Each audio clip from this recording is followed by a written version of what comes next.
ഈ മംഗലാപുരം ഒരു cosmopolitan city എന്നതുപോലെ തന്നെ അണ്ടർവേൾഡിന് അധോലോകത്തിന് വലിയ സ്വാധീനമുള്ള സ്ഥലം കൂടിയാണ്. മുമ്പ് ഈ 90-കൾക്ക് മുമ്പ് 80-കളിലൊക്കെ വലിയ തോതിൽ സ്മഗ്ലിംഗ് ആണെന്നുള്ള സ്ഥലമായിരുന്നു അത്. മംഗലാപുരം ഒരു സ്മഗ്ലിംഗ് ഹബ്ബാണ്. പലതരത്തിലുള്ള അണ്ടർവേൾഡ് പരിപാടി നടക്കുന്ന ഒരു സ്ഥലമായിരുന്നു. RSSന് മുമ്പേ നോട്ടമുള്ള RSS ചില പിൻ പോയിൻ്റ് ചെയ്ത ചില സ്ഥലങ്ങളുണ്ട്. ഇപ്പോൾ വെസ്റ്റ് ബംഗാൾ RSSൻ്റെ ഒരു പ്രധാനപ്പെട്ട സ്ഥലമാണ് എന്നതുപോലെ ഈ കോസ്റ്റൽ കർണാടക അതിനു മുമ്പേ RSSൻ്റെ ഒരു പ്രധാനപ്പെട്ട സ്ഥലമാണ്.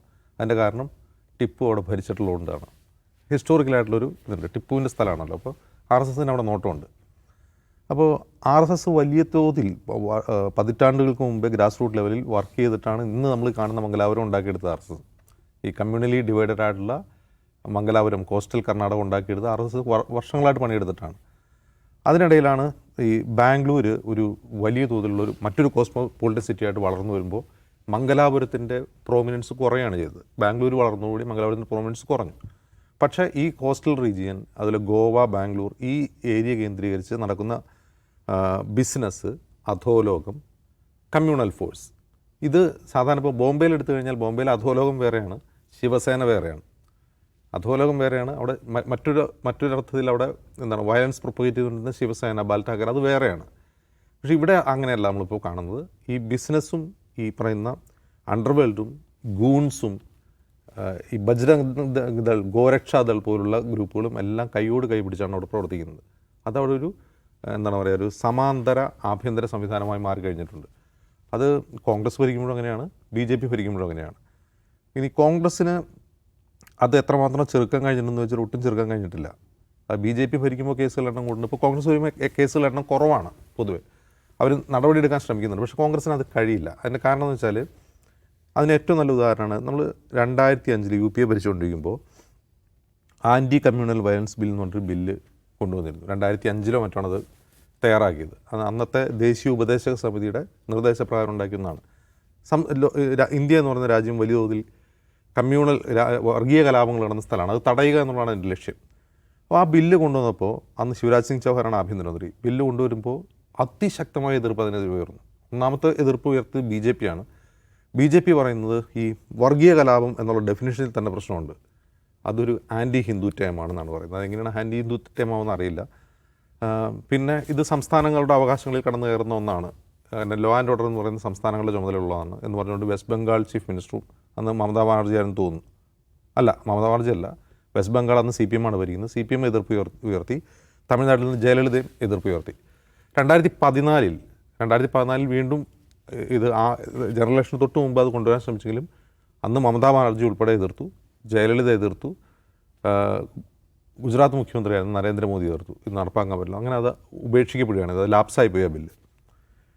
ഈ സമാനമായ ശ്രമങ്ങളാണ് ഇപ്പോൾ കർണാടകയിൽ. ഇപ്പോൾ BJPക്ക് ശേഷം അധികാരത്തിലേറി ഈ കോൺഗ്രസിൻ്റെ ഏറ്റവും വലിയ വിജയത്തിന് കാരണമായതെന്ന് പറഞ്ഞാൽ BJP അതിന് തൊട്ട് മുമ്പ് ഭരിച്ചപ്പോൾ കാട്ടിക്കൂട്ടിയ പ്രശ്നങ്ങളാണ്. ഈ ഇത്തരത്തിലുള്ള hate related crimes, communal division, ഇതിൻ്റെയൊക്കെ ഒരു ഡിവിഡൻഡ് കൊണ്ടാണ് കോൺഗ്രസ് യഥാർത്ഥത്തിൽ അധികാരത്തിലെത്തിയത്. അപ്പോൾ കോൺഗ്രസ് അധികാരത്തിലെത്തുമ്പോൾ ഇപ്പോൾ പരമേശ്വര, ഇപ്പോഴത്തെ പരമേശ്വര ആവട്ടെ, സിദ്ധാരാമയ്യ ആവട്ടെ, DK ശിവകുമാർ ആവട്ടെ, പ്രിയങ്ക് ഖാർഗെ ആവട്ടെ, അവർ അധികാരമേറ്റ ഉടൻ പ്രഖ്യാപിച്ചത് അതിന് മുമ്പ് അവർ പറഞ്ഞിട്ടുണ്ടായിരുന്നു ബജ്രംഗ് എന്നുള്ള ഞങ്ങൾ നിരോധിക്കുമെന്ന്. അത് വലിയ പ്രശ്നം ഉണ്ടായിരുന്നു. ഞങ്ങൾ ഈ ഹേറ്റ് റിലേറ്റഡ് ക്രൈംസിനെതിരെ അതിശക്തമായ നടപടി സ്വീകരിക്കുന്ന അവർ പ്രഖ്യാപിച്ചതാണ്. അവരെന്താണ് ചെയ്തതെന്ന് വെച്ചാൽ അവരൊരു ഹെയ്റ്റ് റിലേറ്റഡ് ക്രൈംസിനെതിരെ ഒരു ലെജിസ്ലേഷൻ കൊണ്ടുവരുന്ന ബില്ല് നിയമസഭയിൽ അവതരിപ്പിക്കുകയാണ്. അത് ഇനിയും നിയമമായിട്ടില്ല. ഇന്ന് പരമേശ്വര പ്രഖ്യാപിച്ചു ഈ കോസ്റ്റൽ റീജിയൻ കേന്ദ്രീകരിച്ച് ഒരു ആൻറ്റി കമ്മ്യൂണൽ ടാസ്ക് ഫോഴ്സ് രൂപീകരിക്കും. ACTF രൂപീകരിക്കാൻ പോകുകയാണെന്നാണ് പറയുന്നത്.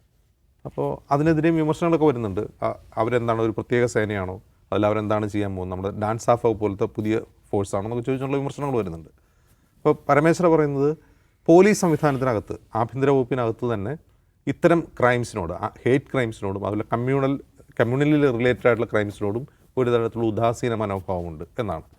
അപ്പോൾ ആ ഉദാസീന മനോഭാവത്തിൻ്റെ ഉത്തരവാദികളാരായി മാറുന്നു? സർക്കാരായി മാറുന്നു. ഇപ്പോൾ ഈ ഉദാഹരണം എടുക്കുക.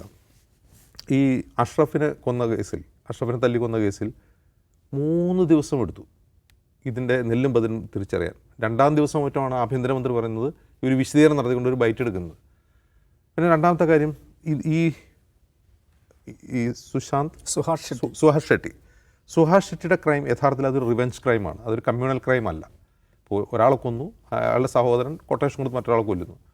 പക്ഷേ അവിടുത്തെ പോലീസ് മേധാവി അത് ഒരു റിവെഞ്ച് ക്രൈമാണെന്ന് പറയാൻ മടിക്കുകയായിരുന്നു. ഇപ്പോഴും മടിക്കുകയാണ്. അവർ ഇപ്പോഴും റിപ്പോർട്ട് കൊടുത്തിട്ടില്ല.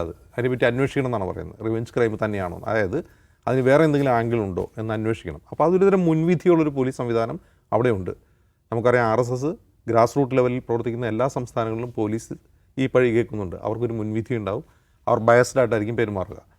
ഇപ്പോൾ ഇന്ന് പ്രഖ്യാപിച്ചിട്ടുള്ള ആൻറ്റി കമ്മ്യൂണൽ ടാസ്ക് ഫോഴ്സും ഇപ്പോൾ നിലവിൽ പ്രിപ്പയർ ചെയ്തുകൊണ്ടിരിക്കുന്ന ഹെയ്റ്റ് ക്രൈംസിനെതിരായിട്ടുള്ള ബില്ലും എത്രമാത്രം ഉപയോഗപ്രദമാകും ഇത്തരം ക്രൈമുകളെ തടയാനെന്ന് ചോദിച്ചാൽ കോൺഗ്രസിൻ്റെ ഇതുവരെയുള്ള ട്രാക്ക് റെക്കോർഡ് പരിശോധിച്ചാൽ അതിന് അവർക്ക് എത്രമാത്രം കഴിയുന്നുള്ളതായിരുന്നു നമുക്ക് സംശയമുണ്ട്.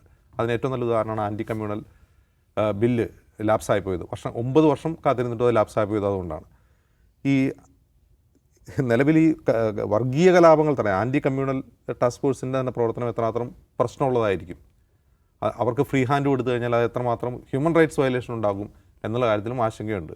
അങ്ങനെ ഒരു പ്രത്യേക ഫോഴ്സ് രൂപീകരിച്ച് ഞങ്ങൾ ഈ നാളെ മുതൽ വർഗീയ കലാപം തടയാം എന്നിറങ്ങി പുറപ്പെട്ടു കഴിഞ്ഞാൽ മുൻ കേസുകൾ എളുപ്പത്തിൽ അന്വേഷണം പൂർത്തിയാക്കാമെന്നൊക്കെ തീരുമാനിച്ചു കഴിഞ്ഞാൽ അത് വേറെ തരത്തിലുള്ള കുഴപ്പങ്ങളിലേക്ക് പോകുന്നുള്ളൊരു പ്രശ്നമുണ്ട്.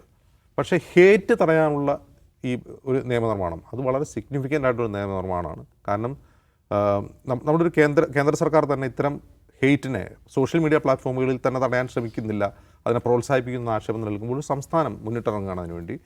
അത് അവർക്ക് എത്രമാത്രം പോകാൻ കഴിയും, ആ ബില്ലിലെ വ്യവസ്ഥകൾ എത്രമാത്രം ഈ ഓൺലൈൻ വഴിയുള്ള ഹേറ്റ് തടയാൻ കഴിയും, അവർക്കെതിരെയുള്ള നടപടികൾ ഊർജിതമാക്കാൻ കഴിയും. നമ്മൾ കാത്തിരിക്കുകയാണ്. ആ ബില്ല് നിയമമാവുമോ അതല്ല ഈ ആൻറ്റി കമ്മ്യൂണൽ ലെജിസ്ലേഷൻ്റെ ഗതി തന്നെയാണോ അതിനുണ്ടാവുക എന്നുള്ളത് നമുക്ക് കാത്തിരിക്കും.